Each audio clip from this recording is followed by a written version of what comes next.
स्वागत है मेरे प्यारे बच्चों। कैसे हैं आप सब लोग। इंजीनियर की इमेजिनरी सर पर आप लोगों का बहुत बहुत स्वागत है मेरे प्यारे बच्चों। मैं लेकर के हाजिर हूं आप लोगों के लिए फिजिक्स का नया टॉपिक इलेक्ट्रोस्टैटिक्स है, जिसमें हम लोग पढ़ेंगे इलेक्ट्रिक फील्ड ही हम लोग का चल रहा था। और इलेक्ट्रिक फील्ड में हम लोग चार्ज कंडक्टिंग स्फीयर और स्फेरिकल सेल के बारे में हम लोग बात करेंगे। कंडक्टिंग सॉलिड स्फीयर अगर होगा, नॉन कंडक्टिंग अगर यूनिफॉर्मली चार्ज होगा तो क्या होगा। तो पहले अभी हम लोग कंडक्टिंग सॉलिड स्फीयर की बात करें या स्फेरिकल सेल, ये दोनों बात एक ही है। तो मैं कहूं कि अगर इलेक्ट्रिक फील्ड अगर हमें फाइंड आउट करना है तो इलेक्ट्रिक फील्ड का मतलब क्या है। देखिए, फील्ड का मतलब है कि क्षेत्र क्या है, मतलब कैसा सोचते हैं। और हम लोग किसी अगर मान लीजिए जैसे electric field charge conducting sphere होगा, तब भी हमारे पास आउटर सेल पर जो कंडक्टिंग सेल होगा मेरे प्यारे बच्चों, वो आउटर सेल पर ही होगा, यानी और जो सेल है उसके अंदर ही होगा, क्योंकि मटेरियल हमारे पास उसके अंदर है नहीं। तो चाहे इंसुलेटिंग, देखो इसमें चार केसेस है, मतलब तीन केसेस हैं इन पर। Hollow conducting sphere, charged uniformly charged hollow non conducting sphere, और चार्ज्ड सॉलिड कंडक्टिंग स्फीयर। तो सॉलिड कंडक्टिंग स्फीयर चार्ज्ड हो तब भी, अगर हमारे पास सेल है चार्ज का, अगर हम लोग कहें कि सेल है और नॉन कंडक्टिंग है और कंडक्टिंग है, तब भी बात एक ही है। क्योंकि कंडक्टर के अंदर कभी भी हमारे पास इलेक्ट्रिक चार्ज नहीं जाता। क्यों चार्ज नहीं जाता? क्योंकि उसके अपोजिट डायरेक्शन में हमारे पास चार्ज यहाँ पर डिस्ट्रीब्यूट हो जाता है, जिससे इलेक्ट्रिक फील्ड यहाँ पर हमेशा इनसाइड में क्या होगा, जीरो होगा। इन चारों केसेस में हम लोगों को हमेशा से तीन चीजों पर, देखो किसी से अगर हम लोग बातचीत करते हैं तो हम लोग हमेशा ये सोचते हैं कि अभी क्या बोल रहा है, प्रेजेंट, और उसके मन में क्या चल रहा है, और वो आगे हमारे बारे में क्या सोचेगा या क्या कह सकता है, यही हम लोग प्रेडिक्ट करते हैं। तो हम लोग को 3 पॉइंट पर इलेक्ट्रिक फील्ड फाइंड आउट करना है। एक इनसाइड फाइंड आउट करना है हम लोगों को, एक आउटसाइड फाइंड आउट करना है, और एक सरफेस पर फाइंड आउट करना है। तो हमने कह दिया कि मान लो जैसे अगर हम लोग आउटसाइड की बात करेंगे तो आउटसाइड इलेक्ट्रिक फील्ड कितना होगा।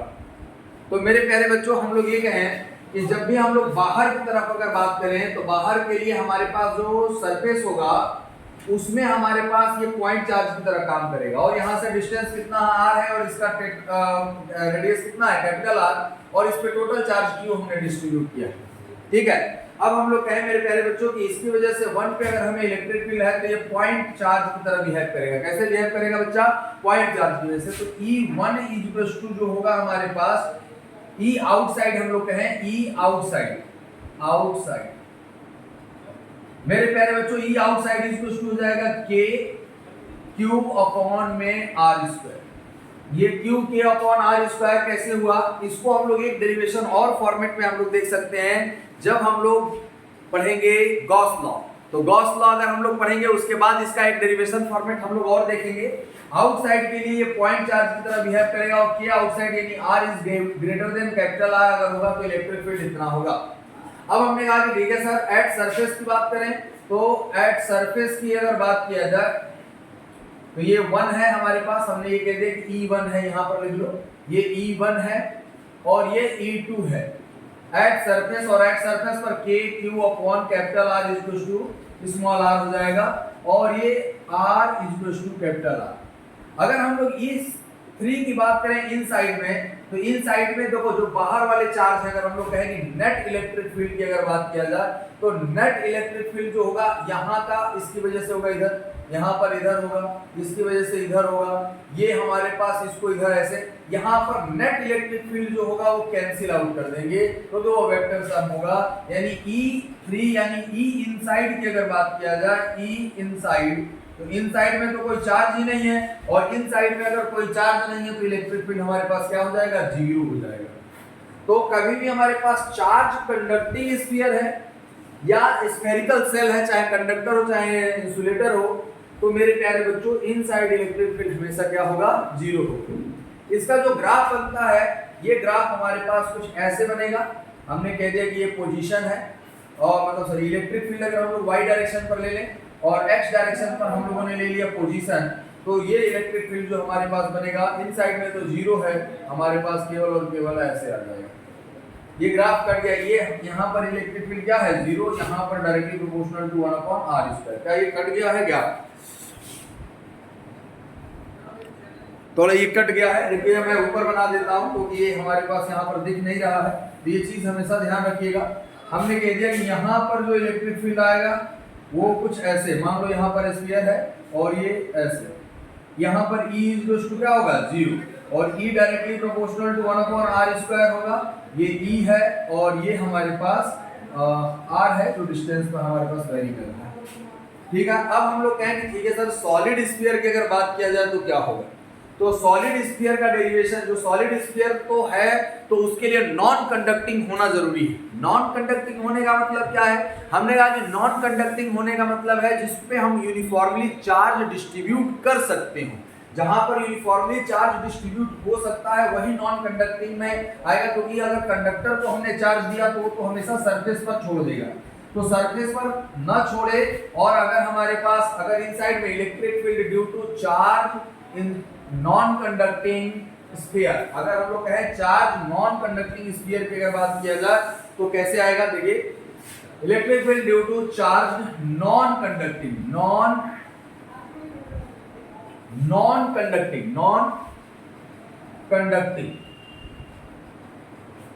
Solid sphere, charge non conducting solid sphere की अगर बात करेंगे तो यूनिफॉर्मली चार्ज होगा मेरे प्यारे बच्चों, और यूनिफॉर्मली चार्ज होगा तो हर जगह यहां पर चार्ज होगा, और हर जगह अगर इसमें चार्ज है मेरे प्यारे बच्चों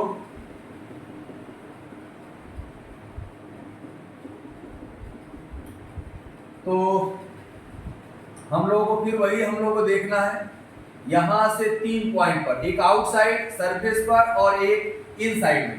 तो हमने कह दिया कि ये 1 है, ये 2 है, ये 3 है। अब बताइए टोटल चार्ज हमने इस पर क्यों दिया, और इसका रेडियस कैपिटल R है। मेरे प्यारे बच्चों देखो, अगर आउटसाइड की बात करेंगे, आउटसाइड वाले पॉइंट पर, तो आउटसाइड वाले पॉइंट के लिए टोटल चार्ज ये स्फेरिकल चार्ज है, और स्फेरिकल चार्ज पॉइंट चार्ज की तरह बिहेव करेगा, और यहां से यहां तक का डिस्टेंस अगर स्मॉल r है तो E1 इक्वल्स टू जो होगा यानी E आउट जो होगा वो होगा KQ में r², क्योंकि ये पॉइंट चार्ज की तरह बिहेव कर रहा है। तो यहां पर अगर थ्योरी अगर लिखना होगा तो हम लोग ये भी लिख सकते हैं कि आउटसाइड सरफेस पर ये पॉइंट चार्ज की तरह बिहेव करेगा, इसीलिए इसका इलेक्ट्रिक फील्ड KQ/r² होगा जब r is greater than capital R। और सरफेस पर भी यानी हम लोग कहें कि E2 equals to E surface, तो सरफेस पर भी KQ/R² होगा, और R इक्वल्स टू क्या हो जाएगा कैपिटल R। अब बताइए मेरे प्यारे बच्चों कि अगर हमें यहाँ पर देखना हो तो ये सबसे पहले हमें यहाँ पर निकालना होगा कि इतने में हमारे पास चार्ज कितना है। ये वाला जो पोर्शन है स्फीयर, तो इसका स्मॉल रेडियस कितना है, स्मॉल r है। तो हमने कह दिया कि देखो भाई टोटल चार्ज, यानी अगर हम लोग कहें कि इनसाइड वाले स्फीयर पे जो आउटसाइड वाला स्फीयर है, मान लीजिए अगर हम लोग इसको काट दें तो एक छोटा बन गया और एक ये बड़ा बन गया। इसमें से अगर हम लोग यहाँ पर काट करके ले आए हैं तो इसमें चार्ज यहाँ पर होगा।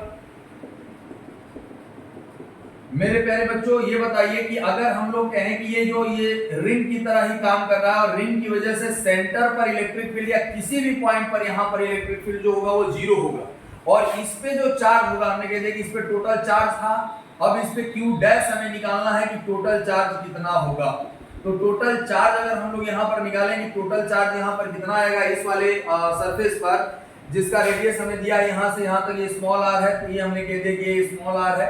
तो हमने कहा कि देखिए ये वॉल्यूम पर डिस्ट्रीब्यूटेड है, तो वॉल्यूम पर डिस्ट्रीब्यूटेड है, इस पे टोटल चार्ज Q था, अब हमारे पास Q माइनस Q डैश है, इस पे जो चार्ज है वो Q माइनस Q डैश है, तो Q डैश ही तो हमें निकालना है। टोटल चार्ज पहले Q था, उसमें से इतना पोर्शन स्फीयर हमने निकाल लिया, इतना निकल गया, तो इसमें से Q माइनस Q डैश आ गया। अब हमने कहा कि देखो इस पे अगर हमें या तो हमें वॉल्यूम चार्ज डेंसिटी दिया हो तो हम लोग निकाल लें। अगर वॉल्यूम चार्ज डेंसिटी अगर दिया है तो हमने कह दिया कि मान लो रो, तो रो कितना है, हमने रो वॉल्यूम चार्ज डेंसिटी, तो वॉल्यूम चार्ज डेंसिटी क्या हो जाएगा Q/4/3πr3। तो हमने कहा कि इसका भी रो ही होगा, तो इस पे Q डैश अगर निकालना होगा तो हम लोग क्या लिखेंगे भैया, रो इनटू वॉल्यूम। तो वॉल्यूम कौन सा, हमने कह दिया कि रो है Q/4/3 pi capital R³ into Q, यहाँ पर हमें सॉरी वॉल्यूम जो आ जाएगा 4/3, छोटे वाले स्फीयर का volume 4/3 into pi small r³ अब बताइए 4/3 से ये कैंसिल आउट हो गया, और अगर ये कैंसिल आउट हो गया है मेरे प्यारे बच्चे तो क्या बचेगा, Q R cube divided by capital R cube, ये क्यू डैश आ गया। मतलब हम लोग ये निकाल चुके हैं बच्चों कि इसकी वजह से यहाँ पर जो चार्ज है वो क्यू डैश है, और Q dash charge capital Q R cube बटे कैपिटल आर क्यूब है, ये स्मॉल आर क्यूब। तो इसकी वजह से इलेक्ट्रिक फील्ड हम लोग को इस पॉइंट पर मिलेगा ना, क्योंकि ये बाहर बाहर वाला चार्ज तो 100 बाजी में खत्म हो गया। मतलब हम ये कह सकते हैं बेटा कि ये स्क्रैप्ड चार्ज है।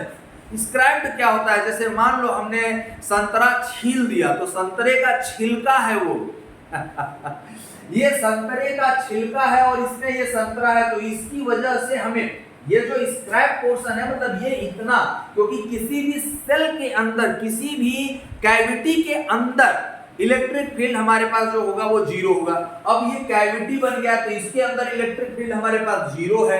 कैसे, हमने कहा कि इसको इमेजिन कैसे किया जाए, हमने कहा कि संतरे का जो छिलका हटा दिया जाता है उसको हम लोग हटा देंगे, वो स्क्रैप्ड हो गया।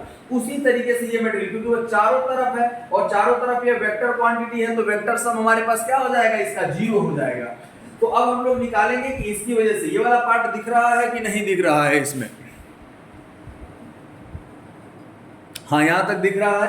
अब अगर ये दिख रहा है मेरे प्यारे बच्चों तो क्यू आर क्यूब बटे कैपिटल आर क्यूब हो गया। अब बताइए हम इस चार्ज की वजह से यहां पर इलेक्ट्रिक फील्ड कितना होगा निकालेंगे, क्योंकि यहां पर इलेक्ट्रिक फील्ड इसकी वजह से प्लस इसकी वजह से था, तो इसकी वजह से तो कंट्रीब्यूशन जीरो हो गया, तो इसकी वजह से हम लोग को ये देखना है। तो मैं इधर मिटा देता हूं, ये वाला डायग्राम अगर मैं मिटा दूं इधर, तो इलेक्ट्रिक फील्ड बताइए मेरे प्यारे बच्चों, अगर मैं कहूं कि इलेक्ट्रिक फील्ड अगर यहां पर इस पॉइंट पर अगर हमें देखना है तो कितना हो जाएगा, E3 इज इक्वल्स टू होगा हमारे पास K Q डैश बटे स्मॉल r स्क्वायर, क्योंकि यहां से यहां तक का रेडियस कितना है, स्मॉल r है। अब हम लोग कहेंगे देखो K Q की वैल्यू कितनी है, capital Q small r cube divided by r cube divided by r square, ये वाला r स्क्वायर, और ये तो ये चार्ज की वैल्यू है, तो इससे ये कैंसिल आउट हो गया। तो E3 कितना आ गया भैया, K Q R upon capital R cube, ये इलेक्ट्रिक फील्ड आ गया। यानी इन साइड में जो इलेक्ट्रिक फील्ड आया है वो डायरेक्टली प्रोपोर्शनल टू, यानी इन साइड की बात करें तो डायरेक्टली प्रोपोर्शनल टू R है मेरे प्यारे बच्चों। ये ध्यान रखिएगा, यहां पर इसके बाहर था 1/r स्क्वायर के इनवर्सली, मतलब 1/r स्क्वायर के प्रोपोर्शनल था, इनवर्सली प्रोपोर्शनल था r स्क्वायर के, तो अब हमारे पास क्या है, r स्क्वायर के डायरेक्टली प्रोपोर्शनल हो गया। ये डेरिवेशन आपके लिए इंपॉर्टेंट है और ये पूछा जाता है। इसी डेरिवेशन को हम लोग एक बार और करेंगे जब गॉस लॉ पढ़ेंगे, तब गॉस लॉ से इलेक्ट्रिक फ्लक्स, किसी भी पॉइंट पर इलेक्ट्रिक फील्ड निकालना इजी हो जाता है। अब मैं ये कहूं कि ये अगर हम लोगों ने जान लिया तो अब इसको एक साथ अगर कंबाइंड रूप में देखें और इसका ग्राफ कैसे बनेगा वो जाना जाए, तो देखिए मेरे प्यारे शिष्यों, ये मैं यहां बना लिया, थोड़ा ऊपर बनाया हूं और छोटा बनाया हूं। इसमें चार्ज अगर यूनिफॉर्मली चार्ज्ड है, यूनिफॉर्मली चार्ज स्फीयर है, यहां से ये रेडियस r है और हमें 3 पॉइंट पर बात करना है, ये 1 2 और ये 3। तो हम लोग कहें कि E1 इज इक्वल टू, हम लोग जानते हैं E out is equal to K capital Q upon small r square, r is greater than capital R। E2 यानी E सरफेस की अगर बात करें तो surface is equal to K Q upon capital R square, r is equal to capital R। और E3 की अगर बात किया जाए तो E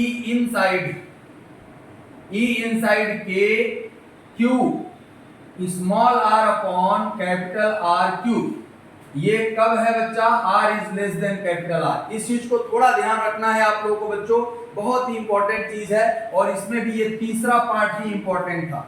अब हम लोग कहें कि इसका ग्राफ अगर बनाना हो तो कैसे ग्राफ बनेगा, देखिए हमने कहा कि ये इलेक्ट्रिक फील्ड है और ये पोजीशन है r जिसके रिस्पेक्ट में हम लोग को करना है। इलेक्ट्रिक फील्ड सेंटर पर हमने कहा कि E सेंटर की अगर बात कर लिया जाए तो x 0 r 0 हो जाएगा, तो इलेक्ट्रिक फील्ड 0, क्योंकि r 0 हो गया, तो यहाँ 0 से स्टार्ट होगा और लीनियरली बढ़ेगा, और लीनियरली बढ़ने के बाद फिर हमारे पास ये E directly proportional to r हो गया और E directly proportional to 1/r square. तो ये लीनियर वेरिएशन है और ये हमारे पास हाइपरबोलिक वेरिएशन है मेरे प्यारे बच्चों। और इसी तरीके से इसका वेरिएशन होगा, यानी सरफेस पर अगर डिस्ट्रीब्यूशन है तो हमने देख लिया इनसाइड हमेशा जीरो होगा अगर स्फेरिकल सेल है या चार्ज कंडक्टर है। लेकिन अगर इंसुलेटिंग सरफेस है, नॉन कंडक्टिंग मटेरियल है और यूनिफॉर्मली चार्ज है तो चार्ज हर जगह होगा, उसकी वजह से इलेक्ट्रिक फील्ड इनसाइड में डायरेक्टली प्रोपोर्शनल टू आर होगा। इस डेरिवेशन को हम लोग एक बार और देखेंगे जब गॉस थ्योरम पढ़ेंगे। उससे पहले हम लोग को पढ़ना पड़ेगा इलेक्ट्रिक फ्लक्स, उससे पहले पढ़ना पड़ेगा इलेक्ट्रिक फील्ड लाइंस। तो इलेक्ट्रिक फील्ड के सभी पार्ट को हम लोग कंप्लीट करके हम लोग जल्द से जल्द पढ़ेंगे इलेक्ट्रिक फील्ड लाइंस क्या होती हैं, कैसे इनकी प्रॉपर्टीज है और क्या कर सकते हैं। तब तक के लिए मेरे प्यारे बच्चों, thank you to all of you और मिलते हैं हम लोग नेक्स्ट वीडियो में।